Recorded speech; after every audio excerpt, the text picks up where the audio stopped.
பாரதியார் கைது செய்யப்படுவார் தெரிஞ்சதுக்கு அப்புறம் உடனே பாண்டிச்சேரியில் போய் பதுங்கிறாரு. கைது செய்வதற்கு முன்னாலேயே 10 ஆண்டுகள் பாண்டிச்சேரியில் இருக்கிறார் பாரதியார். 10 ஆண்டுகளில் ஒரே ஒரு முறை கூட பிரெஞ்சு அரசாங்கத்துக்கு உட்பட்டு இருக்கும்போது கூட வெள்ளை அரசுக்கு எதிராக ஒண்ணுமே அவர் எழுதல, கைது உத்தரவு இருப்பதனால. அப்ப பாண்டிச்சேரி அவர் என்ன பண்ணாருன்னு பாத்தீங்கன்னா, பாண்டிச்சேரியில் இருக்கும்போது தான் ஆன்மீகம் சம்பந்தமான தேடல்களையும், அங்கதான் குயில் பாட்டு எழுதுறாரு, அங்கதான் கண்ணன் பத்தி எழுதுறாரு, அங்கதான் பாஞ்சாலி சபதம் எழுதுறாரு, அங்கதான் பகவத்கீதையும் மொழிபெயர்க்கிறார்.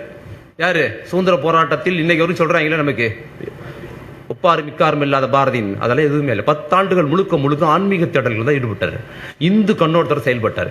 அதுக்கப்புறம் நம்மள வெள்ளை அரசு மறந்துருப்பான் அப்படின்னு நினைச்சு கடலூர் போகும்போது கைதாயிடுறாரு.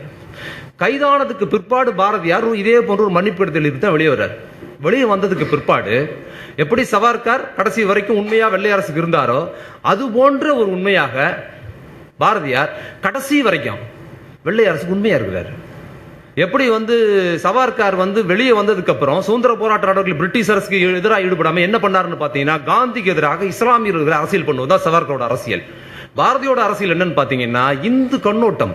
இன்னொன்னு சொல்லணும், முன்னோடின்னு சொல்றாங்கல்ல பாரதி, தமிழில் முதல் முறையாக இன்னைக்கு இருக்கிற இந்து வார்த்தைகள் இருக்குல்ல, இந்து ஐடியாலஜி வார்த்தைகள், இந்து ரத்தம், இந்து நெஞ்சம், இஸ்லாமிய பயங்கரவாதிகள் என்பதை முதலில் தமிழில் எழுதியவன் பாரதி தான். 1911 எழுதியிருக்காங்க.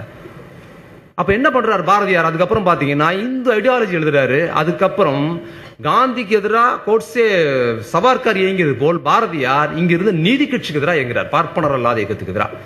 பார்ப்பனர் அல்லாத இயக்கத்துக்கு எதிராக எங்க போய் இயங்குறாருன்னு பாத்தீங்கன்னா பார்ப்பன சங்கத்துல இயங்குறாரு. இதுதான் பாரதி.